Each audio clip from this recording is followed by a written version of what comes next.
Assalamualaikum warahmatullahi wabarakatuh.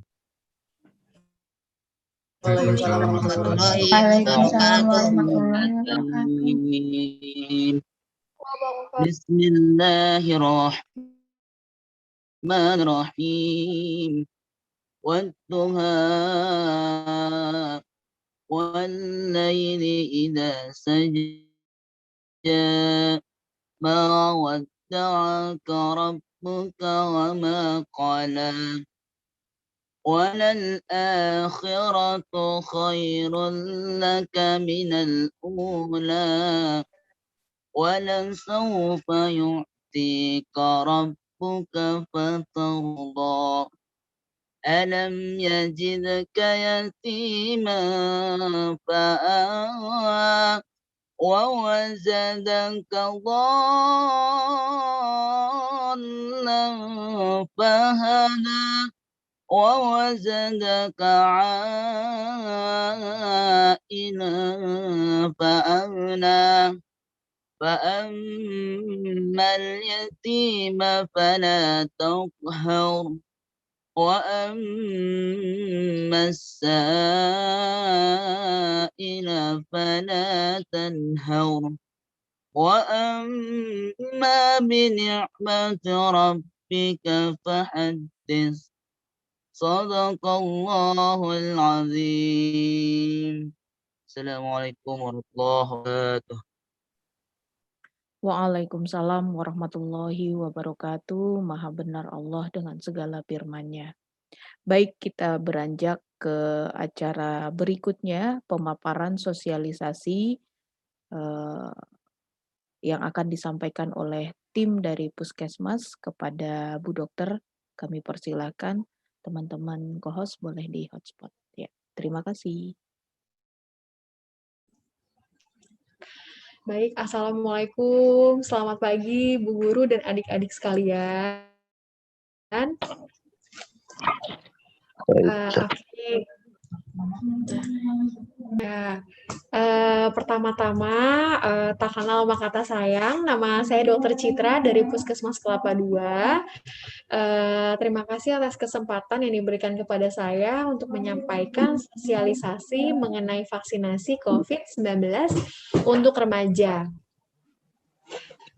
Baik, adik-adik saya mulai ya. Nanti kalau misalnya ada yang mau bertanya, boleh di akhir presentasi yang saya sampaikan. Nah, jadi vaksinasi COVID-19 bagi anak 12-17 tahun akan segera dimulai. Nah, ini presiden kita nih adik-adik yang ngomong bahwa kita bersyukur bahwa BPOM telah mengeluarkan izin penggunaan darurat atau emergency use authorization untuk vaksin Sinovac yang dinyatakan aman digunakan untuk anak usia 12-17 tahun. Jadi yang perlu adik-adik ketahui, setiap makanan, minuman, dan obat-obatan yang beredar di Indonesia itu harus mengantongi izin dari BPOM atau Badan Pengawas Obat dan Makanan. Jadi, jika BPOM memang sudah mengeluarkan izin, berarti insya Allah vaksin ini halal dan aman ya adik-adik ya. MUI juga sudah mengeluarkan fatwa bahwa vaksin ini halal. Nah, adik-adik, saya punya video yang saya berharap semoga video ini dapat membuat adik-adik lebih paham mengenai apa sih yang akan saya presentasikan pada hari ini. Kita mulai ya.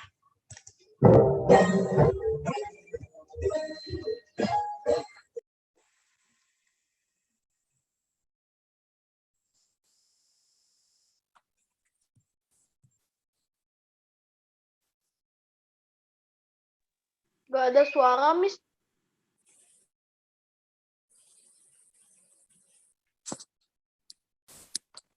Gak ada suara videonya, Miss. Bu Guru, nggak ada suaranya. Boleh.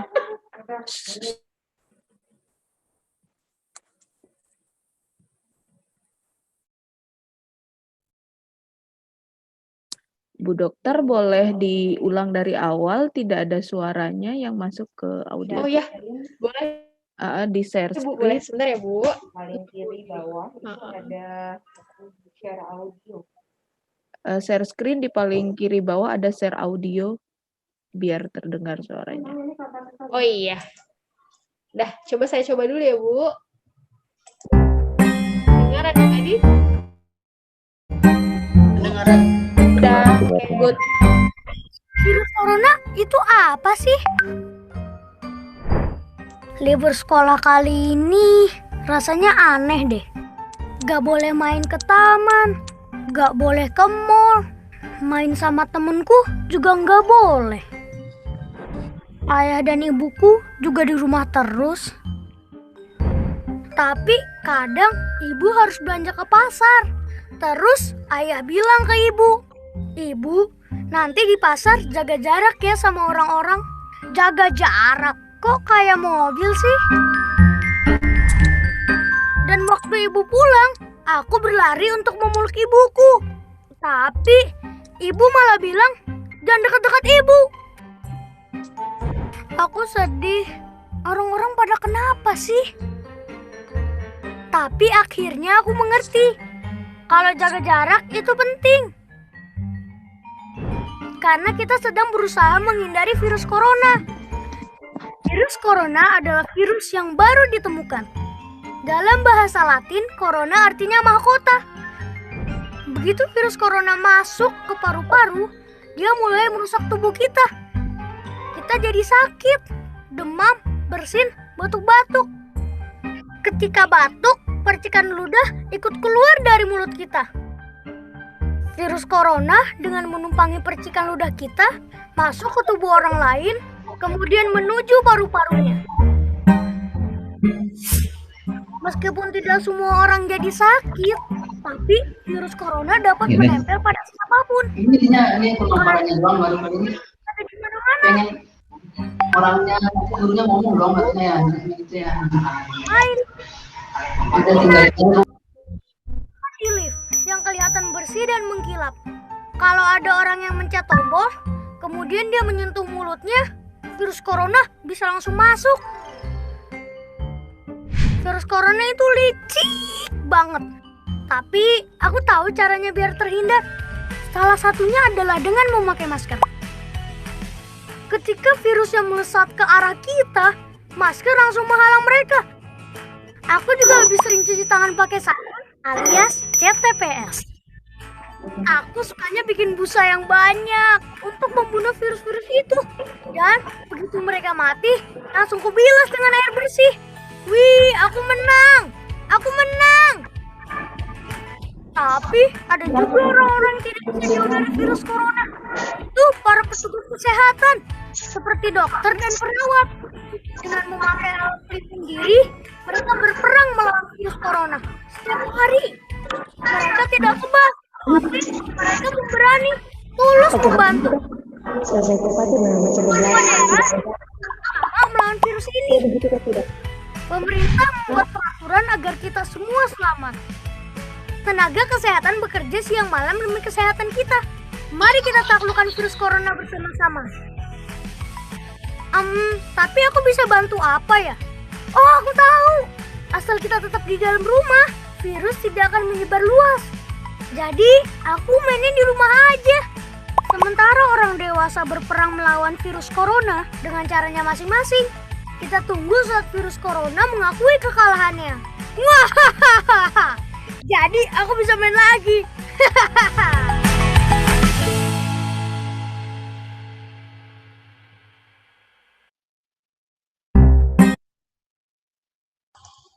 Oke, baik adik-adik. Berikut tadi videonya. Semoga bisa membuat adik-adik mulai, oh kayaknya dapat bayangan nih kira-kira apa yang akan saya sampaikan pada hari ini. Nah, jadi sebelum saya menjelaskan mengenai sosialisasi vaksin, saya akan menjelaskan dulu nih ke adik-adik sebenarnya COVID itu apa gitu ya. Jadi COVID-19 itu kepanjangan dari Coronavirus Disease 2019. Nah, COVID-19 ini merupakan penyakit menular yang disebabkan oleh Severe Acute Respiratory Syndrome atau Coronavirus 2. Nah, COVID-19 ini adalah jenis baru coronavirus yang belum pernah diidentifikasi sebelumnya pada manusia. manusia. Jadi sebenarnya virus corona itu sudah ada dari dulu, cuma yang identifikasinya baru kayak virus corona ini baru hari ini yang ditemukan. Nah, kenapa 2019? Karena ditemukan pertama kali pada tahun 2019 di Wuhan, China. Nah, bagaimana cara penularan COVID-19? Yang pertama nih, melalui udara dengan batuk dan bersin. Pasti adik-adik tahu ya, jadi ya, kenapa harus pakai masker? Ya, karena dia menulari lewat udara saat batuk dan bersin. Terus kontak pribadi seperti menyentuh dan berjabat tangan atau permukaan dengan virus di atasnya. Kemudian menyentuh mulut, hidung, atau mata sebelum mencuci tangan. Jadi jalan masuk virus corona ke tubuh kita itu ada 3 adik-adik. Yang pertama mata, hidung, dan mulut. Jadi kalau adik-adik tidak bisa memastikan bahwa tangannya bersih, jadi jangan megang mata, hidung, atau mulut ya. Harus cuci tangan dengan menggunakan sabun dan menggunakan hand sanitizer kalau misalnya memang sarana cuci tangannya tidak ada. Nah, ini ada rekayasa nih adik-adik nih, ini ada rekayasa kasus nih. Yang pertama nih ada bapak-bapak nih, namanya Bapak John. Bapak John ini terinfeksi virus COVID-19, tapi dia tidak tahu karena dia merasa sehat. Dan yang paling penting dia tidak pakai masker nih. Dia udah nggak pakai masker, terus dia merasa badannya sehat. Nah, Bapak John ini keluar rumah dan menularkan ke 10 orang lainnya nih adik-adik. Sangat merugikan ya. Nah, yang 10 orang lainnya ini juga pulang ke rumah dan menularkan ke 100 orang lainnya. Bayangin coba kalau misalnya 100 orang ini ada keluarga kalian. Nah, terus begitu juga 100 orang tersebut mereka merasa sehat, tapi telah menginfeksi 1000 orang lainnya. Nah, karena kita tidak tahu siapa yang terinfeksi dan siapa yang sehat nih, karena virusnya nggak kelihatan, jadi tetaplah berada di rumah ya adik-adik ya, sama jangan lupa memakai masker. Nah, apa sih dok gejala yang ditimbulkan karena penyakit COVID-19 ini? Jadi yang pertama itu demam.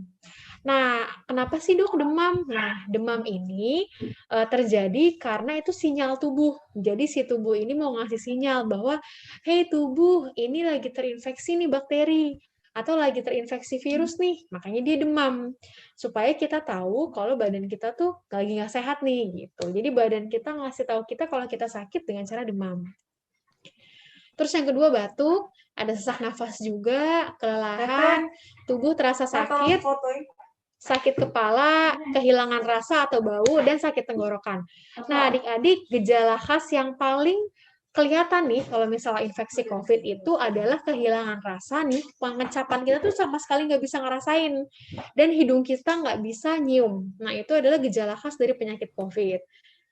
Lalu sakit tenggorokan. Nah, ada lagi nih gejala-gejala yang baru ditimbulkan, yaitu seperti pilek atau hidung tersumbat, mual, dan diare. Jadi, kalau misalnya adik-adik nanti merasa ada gejala ini, terus tahu nih bahwa mungkin salah satu anggota keluarga kalian ini ada yang gejalanya seperti ini. Mohon diwaspadai ya adik-adik ya. Terus dok, itu kan cara gejalanya. Terus gimana dok cara pencegahannya nih biar saya dan keluarga nggak kena corona? Nah, yang pertama, lebih sering mencuci tangan menggunakan sabun dengan air mengalir ya adik-adik ya. Jadi cuci tangannya itu harus menggunakan sabun. Kalau misalnya nggak menggunakan sabun, cuma air doang, virusnya nggak hilang adik-adik. Dan harus pakai air yang mengalir ya adik-adik ya. Terus aktivitas fisik atau senam nih adik-adik harus beraktivitas juga meskipun di rumah aja. Terus tutup mulut saat batuk dan bersin. Nih adik-adik di sini sudah pernah tahu etika batuk atau bersin belum ya? Kalau misalnya pakai tisu kan kita bisa nutup terus tisunya langsung kita buang. Tapi kalau misalnya kita nggak ada tisu, kita bisa menggunakan lengan kita sebelah atas. Jadi gini ya adik-adik ya. Gitu. Terus segera mengganti baju atau mandi sesampainya di rumah. Kalau misalnya nih adik-adik nganterin ibu atau bapak keluar, misalnya ke pasar gitu ya. Nanti kalau misalnya kamu sampai rumah, harus mandi atau ganti baju. Terus adik-adik juga konsumsi makannya harus seimbang ya. Minum susu, makan sayur, nasi, pokoknya yang bergizi. Terus suplemen vitamin, terus istirahat yang cukup ya adik-adik ya. Harus nggak boleh malam-malam tidurnya. Terus tetaplah di rumah dan menjaga jarak, tidak merokok, lalu bersihkan secara teratur benda-benda yang di rumah yang sering dipegang, misalnya seperti pagar, gagang pintu, meja, kursi, gitu ya. Nah, sekarang kalau misalnya saya sudah menjelaskan nih mengenai tadi apa, COVID itu apa, gejalanya apa, terus pencegahannya gimana, udah saya jelaskan, sekarang saya akan menjelaskan mengenai vaksinasi. Jadi vaksin adalah produk biologis yang dapat menghasilkan imunitas spesifik untuk penyakit tertentu. Jadi di dalam vaksinnya ini, dalam botol vaksinnya ini ada produk biologisnya adik-adik yang dapat meningkatkan atau menghasilkan imunitas di tubuh kita. Nah, kalau vaksinasi adalah pemberian vaksin ke dalam tubuh untuk menghasilkan imunitas spesifik untuk penyakit tertentu. Nah, pasti banyak yang tanya ya, kenapa sih harus divaksin, Dok? Yang pertama, untuk meningkatkan kekebalan tubuh secara aktif terhadap virus COVID. Yang kedua, menurunkan angka kesakitan dan angka kematian akibat COVID-19. Terus yang ketiga, menjaga produktivitas dan meminimalkan dampak sosial dan ekonomi. Jadi kalau misalnya adik-adik nanti menjaga protokol kesehatan, vaksin, nanti adik-adik membantu pemerintah nih untuk meminimalkan dampak sosial ekonomi yang diakibatkan karena corona. Terus menciptakan kekebalan kelompok atau herd immunity. Nah, vaksinasi COVID-19 bagi anak usia 12-17 tahun itu segera kunjungi ke fasilitas kesehatan ya, tempat atau puskesmas, rumah sakit, atau sekolah-sekolah dan tempat-tempat yang mengadakan vaksinasi.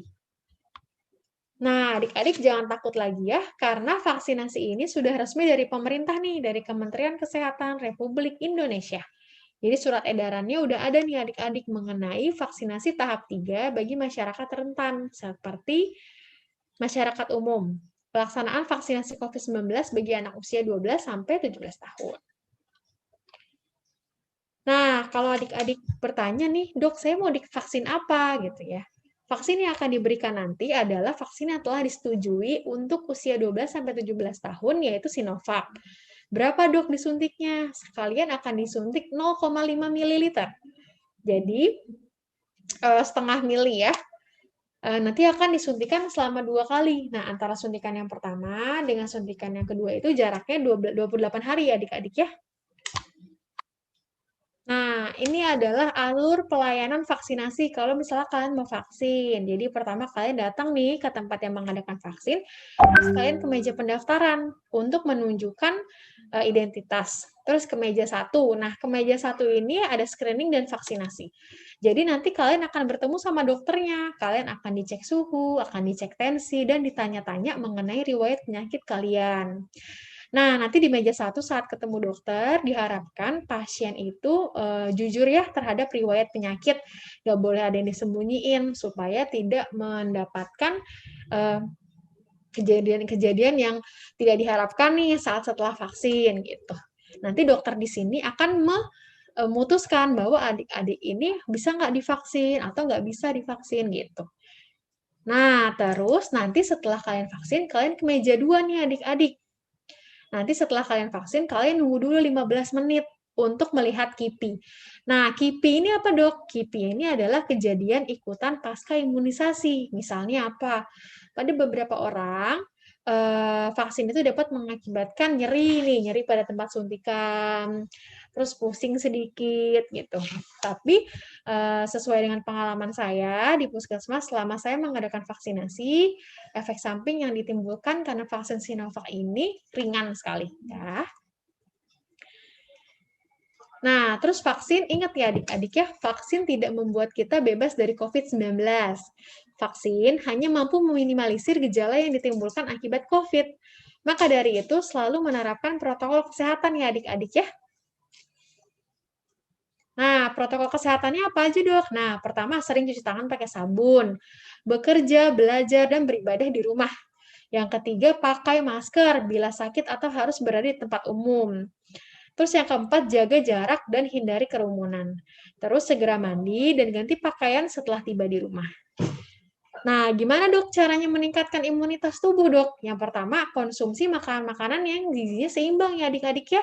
Harus minum susu, terus sayuran, nasi, karbohidrat, protein. Tidak merokok, minum suplemen vitamin yang banyak mengandung vitamin C-nya. Lalu aktivitas fisik nih adik-adik, jangan lupa ya, tapi ingat harus ada di rumah aktivitas fisiknya. Lalu istirahat yang cukup ya adik-adik ya, supaya imunitasnya meningkat, sama mengendalikan penyakit penyerta. Nah, mengendalikan penyakit penyerta ini biasanya karena ada gula, hipertensi, atau kanker misalnya pada orang dewasa. Nah, adik-adik, ayo vaksinasi COVID-19 demi memutus rantai penularan virus corona di Indonesia. Nah, vaksin ini gratis ya adik-adik ya. Udah gratis, banyak manfaatnya, halal juga. Jadi insya Allah banyak manfaatnya adik-adik ya. Oke, jadi ini adalah akhir dari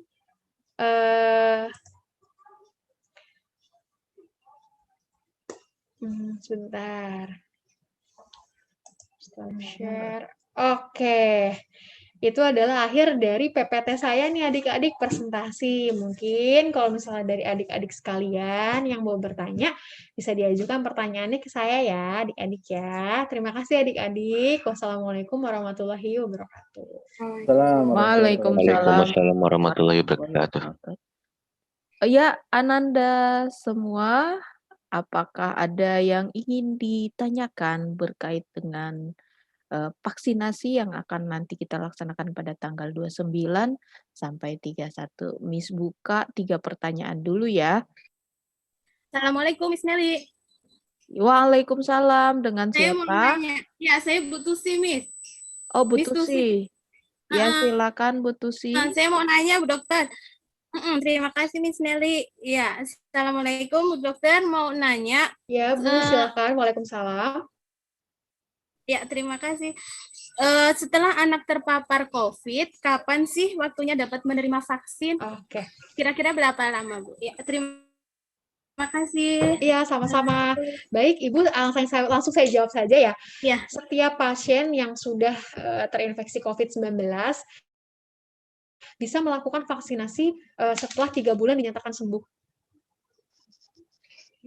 Terima kasih Bu Dokter. Iya, sama-sama.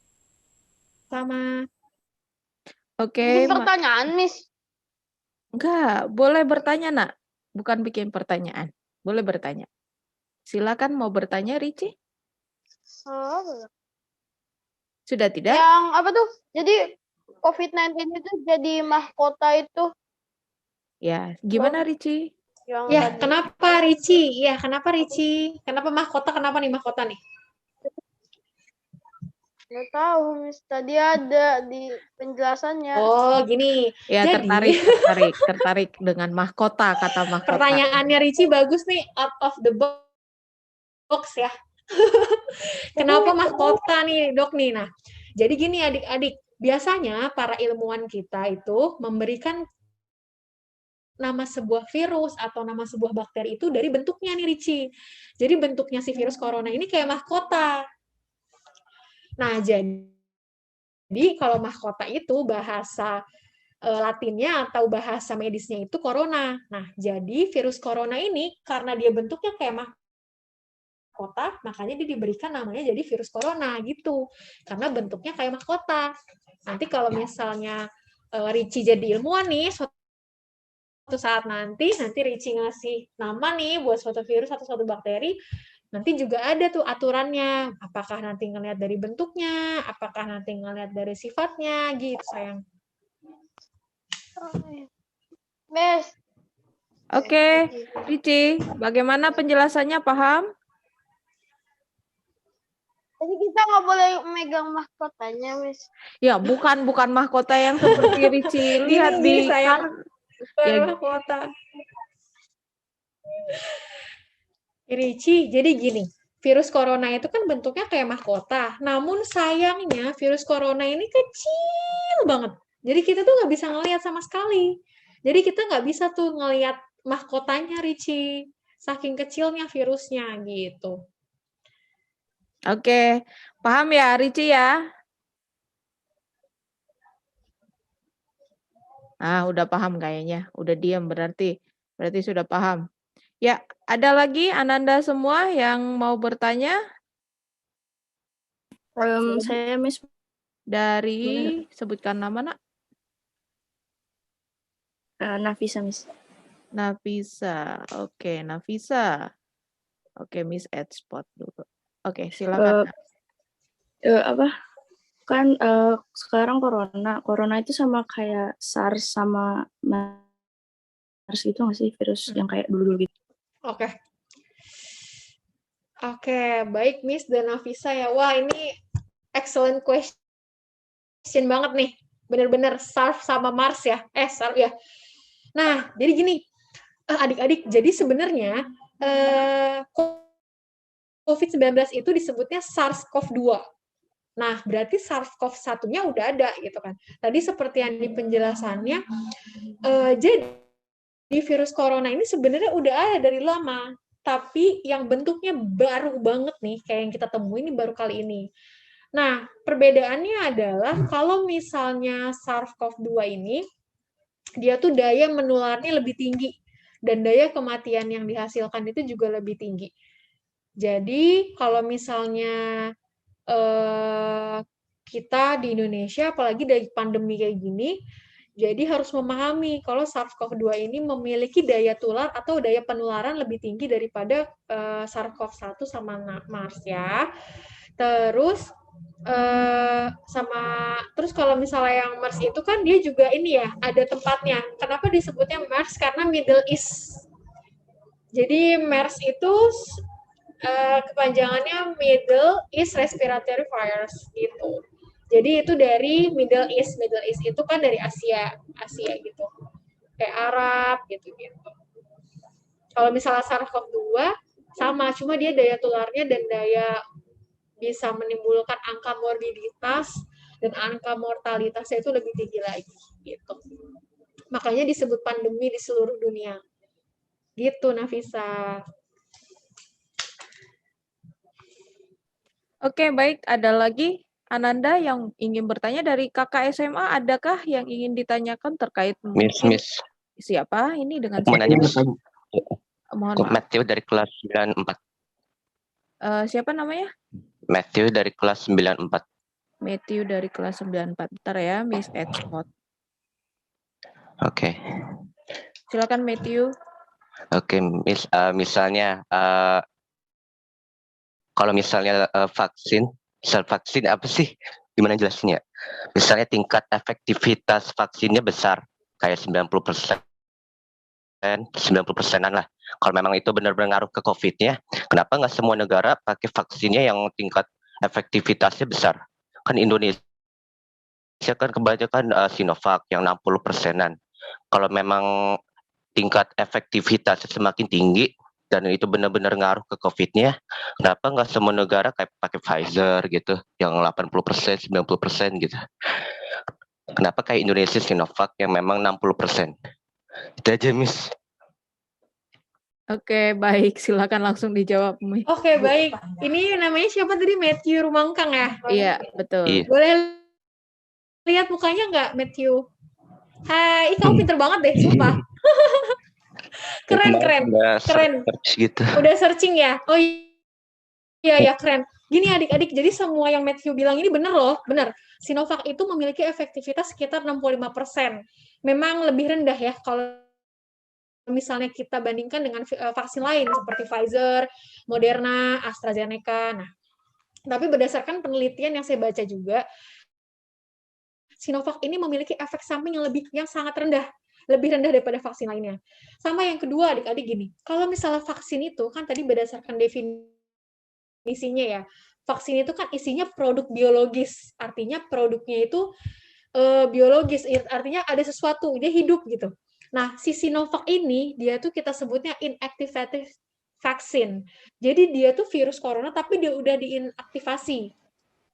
Gitu. Kalau misalnya Pfizer, Moderna, AstraZeneca, nah itu virusnya, isi yang ada di dalamnya itu beda sama si Sinovac.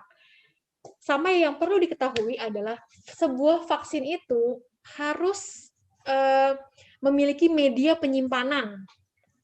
Nah, kan vaksin ada banyak nih. Media penyimpanan, tempat penyimpanan vaksin itu juga beda-beda adik-adik. Kalau di Indonesia, kalau Sinovac itu harus disimpan di suhu 2-8 derajat Celcius. Nah, kulkas-kulkas yang ada di puskesmas, yang ada di rumah sakit, itu masih bisa menampung untuk suhu seperti itu, 2-8 derajat Celcius. Tapi kalau misalnya vaksin-vaksin lain seperti Pfizer, gitu-gitu, itu harus disimpan di media penyimpanan minus 20 derajat Celcius. Gitu. Jadi, memang dia lebih bagus nih, efektivitasnya lebih baik. Cuma media penyimpanannya itu mungkin memang agak lebih sulit, dan sepertinya fasilitas kesehatan misalnya seperti puskesmas gitu ya adik-adik ya, itu belum memiliki kulkas yang bisa menyimpan vaksin sekitar minus 20 gitu. Lalu yang kedua adalah faktor yang mempengaruhi adalah kesanggupan pemerintah adik-adik. Harga, jumlah, itu juga harus dipertimbangkan. Jadi sekarang yang penting, yang pemerintah mau lakukan sekarang adalah peningkatan cakupan vaksin. Jadi semua masyarakat Indonesia harus divaksin. Gitu. Kalau misalnya adik-adik yang mau nanya, "Dok, ada saudara saya udah divaksin Sinovac 2 kali, tetap aja kena," gitu ya. Nah, sesuai tadi yang saya jelaskan, vaksin tidak mencegah kita kena virus corona. Tapi vaksin itu dapat pertama menurunkan angka morbiditas. Angka morbiditas itu angka kesakitan, misalnya gini. Dan ini terbukti banget dari pasien-pasien saya. Jadi yang pertama dia ada 2 orang nih. Yang pertama dia divaksin, A dia divaksin, yang B dia nggak divaksin. Nah, dua-duanya kena virus corona nih adik-adik nih. Tapi yang sudah divaksin itu memiliki gejala yang lebih ringan daripada yang belum divaksin. Karena tadi sesuai dengan tujuannya, si vaksin itu memiliki tujuan untuk menimbulkan suatu imunitas spesifik. Jadi orang-orang yang sudah divaksin itu ada imunnya, ada kayak bala tentaranya untuk melawan virus corona. Gitu. Jadi memang kita doakan saja, semoga pemerintah kita nih bisa meningkatkan cakupan vaksin seluruh masyarakat Indonesia dari berbagai kalangan umur dapat divaksin ya adik-adik ya. Nah, terus mungkin nanti kalau misalnya semua masyarakat Indonesia udah divaksin, nanti bisa lagi didatangin vaksin-vaksin yang lebih bagus efektivitasnya gitu. Karena setahu saya kalau misalnya Pfizer itu kan sama Moderna itu kan dari negara Eropa atau dari USA ya. Jadi mereka itu lebih mementingkan untuk negaranya dulu nih. Jadi jumlahnya untuk diimpor atau diekspor ke negara lain juga belum banyak gitu. Ya doain saja, nanti mungkin kita dapat membuat nih vaksin sendiri yang efektivitasnya lebih baik. Gitu ya adik-adik ya. Nah, terus kalau misalnya kalian tanya nih, "Dok, kok vaksinnya 2 kali sih dok? Kenapa harus 2 kali? Kenapa nggak sekali aja?" Nah, ini ada tujuannya adik-adik. Jadi vaksin yang pertama itu bertujuan untuk membangun. Jadi untuk kayak bangun pakai batu bata gitu. Pakai batu bata. Nah, vaksin yang kedua itu gunanya untuk memperkuat sistem imun yang pertama. Jadi si batu bata yang tadi udah disusun nih, ditempelin semen tuh biar dia kokoh. Nah, itu fungsinya vaksinasi yang ke pertama dan vaksinasi yang kedua. Karena berdasarkan penelitian juga, jadi efektivitas untuk melawan virus corona dan menimbulkan sistem imun itu harus 2 kali dosis. Jadi nggak bisa sekali doang. Jadi kenapa harus 2 kali? Karena efektivitasnya meningkat kalau 2 kali. Gitu. Oke, bagaimana Matthew? Mungkin ada yang mau ditanya lagi atau kurang puas atau sudah Udah cukup paham, gimana? Bu. Oke, thank you, Paham Bu. ya? Keren. Baik, ada Iya, pertanyaan nih yang sama-sama. masuk ke chat saya, Bu Dokter, bertanya, misalnya untuk anak-anak yang sekarang belum bisa vaksin karena baru saja terpapar, kira-kira ada program vaksin selanjutnya di sekolah kita nggak ya? Gitu. Maksudnya dari puskesmas ada program vaksin selanjutnya nggak? Apa nih program puskesmas buat vaksin yang sekarang anak-anaknya udah gitu infeksi? Bukan mereka kerja sama Kodar. Jadi ini bergantung pada fasilitas kesehatan atau tempat yang mengadakan vaksin nih Bu. Kalau misalnya Islamic Village kan berdasarkan yang saya dengar itu kan bekerja sama dengan Nggak usah ya? Iya. bekerja sama dengan Kodar. Gitu. Iya, betul. Berarti kalau batasan apa namanya? batasan vaksinnya dia aman untuk dilaksanakan vaksin lagi setelah terpapar COVID berapa bulan ya, Dok? 3 bulan. 3 bulan, Bu. 3 bulan 3 bulan. sejak dikatakan sembuh atau selesai isolasi mandiri. Berarti amannya seminggu setelah 3 bulan ya? Kan kalau kita kan isolasi 2 minggu ya. Iya. Isolasi 2 minggu sebenarnya gini, kalau misalnya dia gejalanya ringan, itu setelah 2 minggu isolasi tidak usah memerlukan pemeriksaan PCR lagi. Jadi dihitung aja setelah pas banget 14 hari dia isoman gitu. Baru dihitung 3 bulan dari tanggal tersebut, baru deh boleh divaksin. Gitu. Dok, terima kasih. Ada lagi, Ananda? Oh, Sama-sama. ada nih pertanyaan yang masuk ke chat saya, Bu Dokter. Sekarang dari Vira kelas Ya, boleh, 12 Ibu. IPA 2. Sekarang ini kan virus corona memiliki banyak varian seperti alfa, beta. Pertanyaannya adalah kenapa virus itu suka bermutasi dan apakah vaksin efektif untuk semua varian? Dari Vira 12 IPA 2. Oke. Baik, Vira ya, dari Vira. Vira pertanyaannya bagus banget nih. Aduh, susah juga lagi jawabnya nih. Gimana nih? Bagus pertanyaannya, sayang. Jadi yang pertama kan banyak varian ya. Sekarang ada alfa, beta, gamma gitu ya. Terus kamu nanya, kenapa sih dok? Kok virus suka berubah-ubah? Kok dia nggak tetap aja gitu? Kenapa sih dia harus berubah-ubah gitu? Nah gini, jadi virus itu bermutasi itu, jadi virus corona ini pinter banget. Pinter banget. Jadi dia bisa bermutasi dengan keadaan tubuh. Misalnya gini, misalnya ada 2 orang nih ya, ada 2 orang. Nah, yang pertama ini, yang ini A, yang ini B.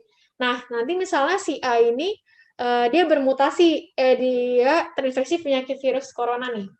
Nah, terus dia nularin nih ke si B. Nah, virus itu bisa aja dia bermutasi nih di yang si B ini. Gitu.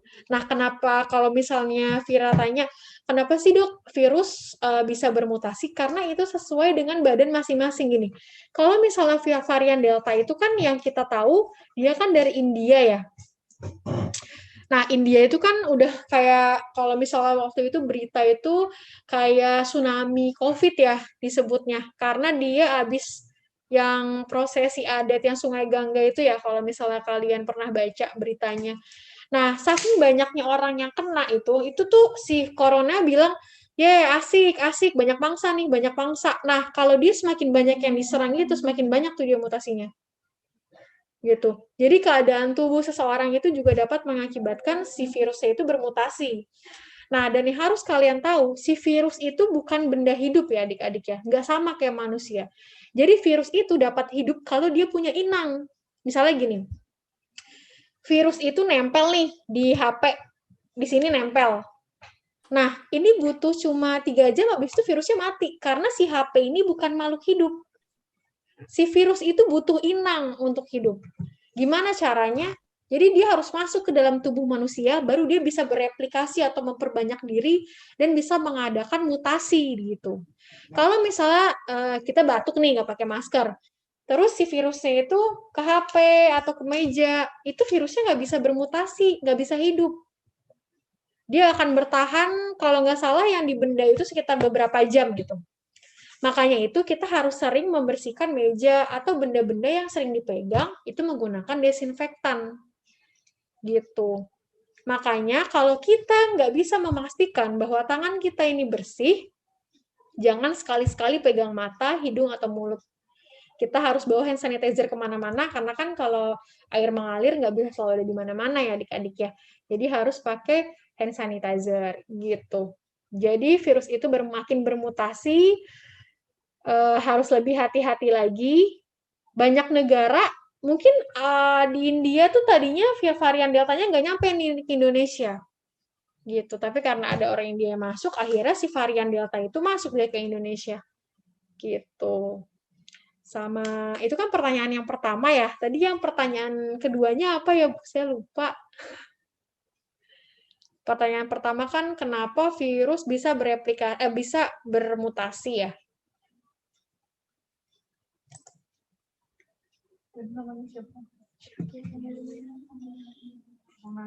Soalnya chatnya nggak ada di sini.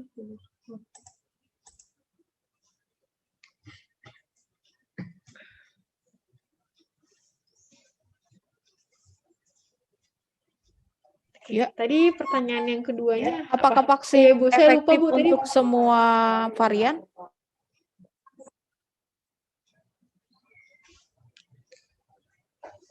Oke. Apakah vaksin efektif untuk setiap strain atau setiap jenis dari virus? Kalau saya bisa berkata di sini karena saya baca dari suatu penelitian aja. Jadi untuk varian Delta itu efektivitas vaksin AstraZeneca dan Pfizer lebih baik daripada efektivitas vaksin yang lain. Gitu. Jadi intinya nggak bisa semua. Gitu. Makanya Ada vaksin itu masih Ya. lanjut, silakan lanjut. Masih ada pertanyaan lagi soalnya. makanya iya nggak apa-apa. Iya nggak apa-apa Bu. Jadi masalahnya adalah bukan jenis vaksinnya yang kita dapat. Kayak misalnya males vaksinnya Sinovac. Vaksinnya Pfizer. Aku bisa nggak kena corona. Itu bukan masalah yang penting. Ya masalah yang paling utama adalah kalian harus selalu pakai masker. Harus selalu pakai masker, jaga protokol kesehatan. Karena vaksin itu hanya bentuk ikhtiar adik-adik, usaha. Kalau misalnya memang kita tertular, akan tertular juga. Tapi minimal kita harus usaha. Dengan vaksin apapun yang diberikan kepada kita, kita harus yakin bahwa itu adalah bentuk ikhtiar. Jadi misalnya, karena kita tahu nih virusnya, vaksinnya Sinovac, nggak mau vaksin, soalnya efektivitasnya kurang baik dibandingkan Pfizer. Nah, gini adik-adik, logikanya kalau misalnya efektivitas vaksinnya tidak baik, BPOM itu atau Badan Pengawas Obat dan Makanan nggak akan memberikan izin edar buat vaksin tersebut. Gitu. Jadi kita percayakan semuanya kepada pemerintah kita. Insya Allah pemerintah kita amanah, pemerintah kita dan peneliti-peneliti di Indonesia juga pinter-pinter. Jadi kita harus percaya sama mereka, sambil kita bantu dengan kita tetap di rumah dan menjaga protokol kesehatan. Itu ya. Pertanyaan Baik, sudah Ibu. Ya, pertanyaan selanjutnya masih ada 2 nih, Kak. Bu Dokter. Yang pertama silakan. dari Raditya 10 IPA bertanya, Miss, apakah orang yang memiliki riwayat alergi obat boleh dan amankah diberi vaksin? Itu dulu deh, baru nanti pertanyaannya. Oke, pertanyaan ini bagus juga nih. Nah, kalau alergi ya gini, kalau misalnya saya menjadi dokter vaksin, pasti pertama saya akan nanya, ada alergi makanan nggak atau obat-obatan misalnya. Terus pasiennya bilang, ada dok, saya alergi obat. Obatnya obat apa? Bentuk alerginya gimana? Misalnya gini, bentuk alerginya itu bibir saya jontor dok, atau saya gatal-gatal dok badan gitu. Biasanya saya akan tetap kasih, karena memang kan kita agak susah juga ya kalau menjadwalkan orang di luar jadwal yang sudah sesungguhnya. Nah, makanya kalau saya akan tanya bentuk alerginya tuh kayak apa. Kalau misalnya gatel-gatel aja gitu atau gejala ringan akan saya kasih vaksinnya. Tapi kalau misalnya bentuk alerginya seperti saya sempat sesak nafas, Dok. Waktu itu misalnya alergi paracetamol nih misalnya ya. Saya sempat kehilangan kesadaran, Dok, waktu itu. Mata saya bengkak sampai saya sesak. Nah, biasanya untuk kasus-kasus seperti itu, saya nggak kasih vaksinnya. Dan berdasarkan panduan, jika ada pasien yang memang memiliki alergi obat atau makanan yang reaksinya tuh parah banget, itu vaksinnya harus di rumah sakit. Karena di rumah sakit itu nanti obat-obatan anti alerginya lengkap. Jadi nggak apa-apa. Tapi sebaiknya di rumah sakit, kalau misalnya memang reaksi alerginya sangat berat, seperti sesak nafas, terus kehilangan kesadaran, gitu. Ya, baik. Ibu. Ya, ada lagi pertanyaan berikutnya, apakah vaksinnya sudah layak tes kehalalan? Iya benar. Terus yang kedua, langsung aja ya Bu Dokter ya. Yang kedua, boleh ya Bu. vaksin untuk orang yang sudah pernah tertular corona dan vaksin untuk orang yang belum pernah tertular corona, apakah komposisinya sama atau beda? Oke, siap. Baik, akan saya jawab dari pertanyaan yang pertama ya. Apakah vaksin sudah memiliki label halal? Yang pertama akan saya jawab yaitu vaksin Sinovac itu sudah mendapatkan label halal dari MUI atau Majelis Ulama Indonesia. Bahkan pada saat kita puasa, kalau kita sudah dijadwalkan vaksin, si vaksin itu tidak akan membatalkan puasa kita. Jadi adik-adik harus yakin panduan utama kita terhadap bahan-bahan makanan yang beredar atau obat-obatan yang beredar adalah kan dari MUI ya, atau Majelis Ulama Indonesia.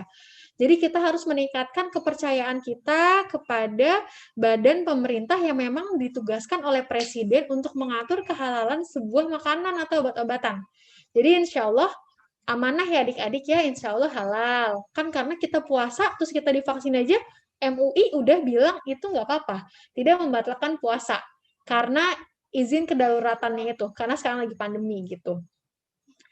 Terus yang kedua, kalau misalnya vaksin yang pertama, vaksin yang udah pernah terinfeksi corona sama vaksin yang belum terinfeksi corona, itu isinya sama atau enggak, Dok? Isinya sama. Isinya sama adik-adik. Yang si produk biologis itu gitu. Cuma perbedaannya mungkin dari waktu ya adik-adik tadi ya, kalau emang belum pernah terinfeksi corona, bisa langsung divaksin. Kalau misalnya memang hasil pemeriksaannya bagus. Yang pertama nanti kalian akan dicek suhu. Kalau misalnya suhu kalian demam atau di atas 37,5, kalian tidak diperbolehkan vaksin. Gitu. Kalau misalnya suhu kalian normal, nanti boleh diperbolehkan vaksin. Terus yang kedua, kalau untuk yang sudah pernah terinfeksi corona, paling tadi waktu atau intervalnya harus 3 bulan dari selesai isolasi mandiri atau dikatakan PCR-nya negatif. Gitu. Jadi nggak ada perbedaan adik-adik, sama, isinya sama. Gitu. Oke. Baik, Gitu, Bu Ibu. Dokter masih ada 2 pertanyaan terakhir kayaknya ini terakhir. Iya, Miss nggak Nelly di apa-apa. sini juga Nggak saya juga apa-apa. dapat 2 pertanyaan. Oh, ada 2 pertanyaan nih. juga. Siapa tuh? Ya, silakan. Iya nih. Coba ini, halo Miss, saya Yasmin dari kelas 11 IPS. Apa pertolongan yang harus kita lakukan jika hewan peliharaan kita terpapar virus COVID-19? Apakah penularan dari hewan bisa tertular kembali ke manusia? Oke. Wah, bagus-bagus. Pertanyaannya saya suka nih. Gini adik-adik. Jadi, kalau misalnya kalian baca nih ya, sejarahnya COVID. Jadi kan dia berdasarkan penelitian dari pemerintah Cina ya, dia kan berasal dari si pasar Wuhan di China itu kan. Katanya banyak orang-orang Cina tuh yang makan kelelawar ya, tapi kelelawar nggak dimasak gitu. Jadi sebenarnya memang kalau kita merunut dari kejadian yang di Wuhan itu, mungkin si COVID-19 itu ada di binatang yang pas di Wuhan itu, yang dari kelelawar itu. Namun hanya gini, jadi ada penyakit yang bisa ditularkan dari hewan ke manusia. Namanya adalah zoonosis, penyakit zoonosis. Kalau kalian pernah dengar penyakit antraks yang sapi, kalau misalnya kalian pernah dengar, ada yang udah baca, mungkin dari penyakit antraks itu dia bisa tuh, namanya penyakit zoonosis, yaitu misalnya nih sapinya tertular antraks nih. Nah, dia bisa nih nularin ke si petani sapinya. Tapi kalau misalnya COVID enggak. Selama di penelitian di Indonesia itu belum ada hewan yang bisa menularkan COVID ke manusia. Jadi selama ini yang ada di Indonesia itu COVID itu ya hanya dari manusia ke manusia. Gitu. Tapi itu yang hari ini, perkembangan hari ini. Saya nggak tahu, mungkin yang kayak akan datang penelitiannya akan lebih berkembang lagi. Tapi untuk yang saat ini belum ada nih, gitu. Jadi dari manusia ke manusia, gitu, Miss. Oke. Ada lagi, Mista? Ada. Baik, Ada terima kasih lagi? Bu Dokter. Pertanyaan selanjutnya. Iya. Miss, untuk alergi obat NSAID dan ibuprofen, dan punya penyakit asma boleh divaksin? Atau ada saran vaksinnya yang apa ya? Terima kasih. Oke, terima kasih. Ini pertanyaannya juga bagus nih. Jadi yang pertama adalah dia alergi NSAID dan ibuprofen. Tadi untuk alergi obat sudah saya jelaskan ya, mengenai mekanisme boleh nggak sih divaksinnya gitu. Boleh divaksin asalkan reaksi alerginya tuh ringan, nggak sampai sesak nafas atau kehilangan kesadaran. Kalaupun memiliki reaksi alergi yang berat, itu boleh divaksin tapi harus vaksinnya di rumah sakit. Biar nanti kalau misalnya memang terjadi KIPI atau kejadian ikutan pasca imunisasi yang lumayan berat atau sedang, itu bisa langsung ditanggulangi di rumah sakit. Terus yang kedua, kalau asma ya, nah ini pertanyaan bagus nih. Kalau asma kan sering banget ya, banyak banget orang yang menderita asma. Kalau misalnya ditanya, kalau misalnya pasien asma tuh boleh nggak sih dok vaksin? Boleh. Orang penderita asma boleh vaksin asal yang pertama, asmanya terkontrol. Asmanya terkontrol. Yang kedua, tidak lagi kambuh pada saat mau divaksin. Jadi pada saat kamu mau divaksin ini kamu nggak lagi cengep-cengep sesak gitu. Asmanya harus terkontrol gitu. Boleh kok. Saya sudah banyak vaksin penyakit asma, tapi memang dia asmanya terkontrol. Dan boleh pasiennya nggak kenapa-napa, asal pada saat divaksin dia nggak lagi serangan akut begitu. Untuk alergi dan asma. Baik. Terima kasih, dokter. Sudah habis, Mista? Sama-sama. Sudah, Miss Nels. Oke, baik. Saya lanjut lagi pertanyaannya ya, Bu Dokter ya. Boleh. Ini ada tadi yang bertanya itu dari Ataya Makfiroh, sekarang ada dari Wildan kelas 93. Miss mau nanya, saya waktu bulan puasa mengalami patah tulang di tangan kiri dan sekarang sudah sembuh, apakah boleh melakukan vaksin? Oke, langsung saya jawab ya. Siapa Miss tadi Miss? Namanya Miss? Wildan Pahlawan. Wildan ya. Oke. Hai Wildan, semoga cepat sembuh ya. Kalau misalnya kamu nanya, saya habis dioperasi nih dok, gitu. Boleh nggak saya divaksin? Boleh dong. Kenapa enggak? Kan udah sembuh. Ya, harus lebih hati-hati lagi. Oke Wildan? Boleh dong. Kan nanti sebelum kalian divaksin, nanti kalian akan ketemu deh sama dokter-dokternya juga. Jadi kalian nggak usah takut ya. Nanti bisa tanya lagi sama dokter yang ada di meja screening. Gitu. Baik. Kayaknya sudah tidak ada. Banyak pertanyaan dokter ini.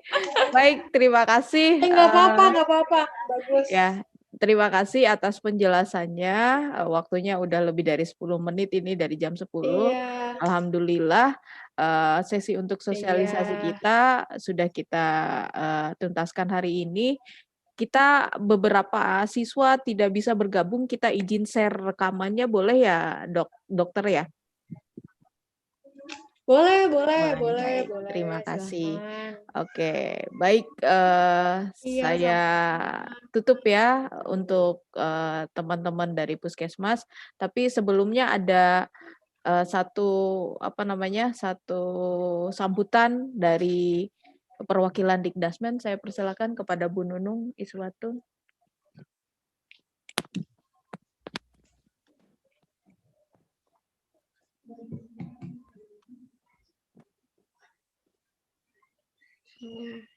Assalamualaikum warahmatullahi wabarakatuh. Waalaikumsalam warahmatullahi wabarakatuh. Alhamdulillah, pagi hari ini kita sudah selesai menyelenggarakan untuk sosialisasi program vaksinasi untuk siswa SMP dan SMA. Kami ucapkan terima kasih kepada Dr. Riri dari Puskesmas Kelapa II. Iya, sama-sama Ibu. Ya, mudah-mudahan ke depan kerjasama ini tidak hanya kita batasi saat vaksinasi ya dok ya, tapi di kesempatan-kesempatan lain kita bisa menjalin kerjasama untuk program-program yang lain. Mungkin ini untuk terakhir saya ingin menyampaikan kepada anak-anakku semua, jadwalnya sudah disusun untuk kalian. Ibu harap semua yang nanti terjadwal dan sudah mendaftar sebagai peserta vaksinasi tetap hadir sesuai jadwal, dan nanti akan ada instruksi dari wali kelasnya masing-masing seperti apa teknis kedatangannya. Dan kami juga mengharapkan kepada seluruh wali murid atau orang tua yang jadwal putra-putrinya hari itu vaksinasi untuk didampingi. Karena ini sangat penting bagi kami untuk memantau bersama-sama keberhasilan program vaksinasi yang diselenggarakan oleh Puskesmas Kelapa II di Sekolah Islamic Village. Untuk itu kami ucapkan terima kasih juga kepada Ananda dan seluruh orang tua yang sudah bersedia divaksinasi. Ini adalah program untuk mensukseskan penanganan COVID-19 terutama di wilayah Kelapa II, dan mudah-mudahan setelah semua divaksin, sekolah segera bisa dibuka apabila situasi dan kondisinya sudah memungkinkan. Kita akan menunggu arahan-arahan lain dari Puskesmas Kelapa II seperti apa seharusnya. Kita akan mengikuti SOP yang sudah ditetapkan.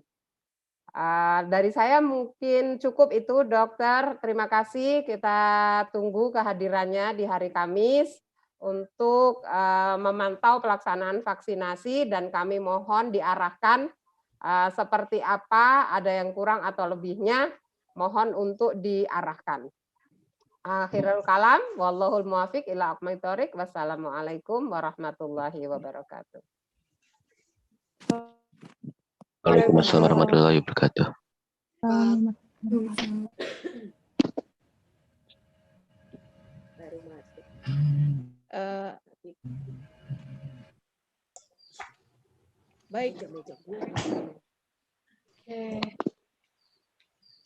Baik.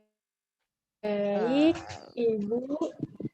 Apakah sudah berakhir? Boleh saya izin pamit. Boleh. Semoga apa yang saya sampaikan berguna untuk adik-adik dan Baik. guru-guru sekalian. Baik. Wassalamualaikum warahmatullahi wabarakatuh. Waalaikumsalam Waalaikumsalam warahmatullahi wabarakatuh.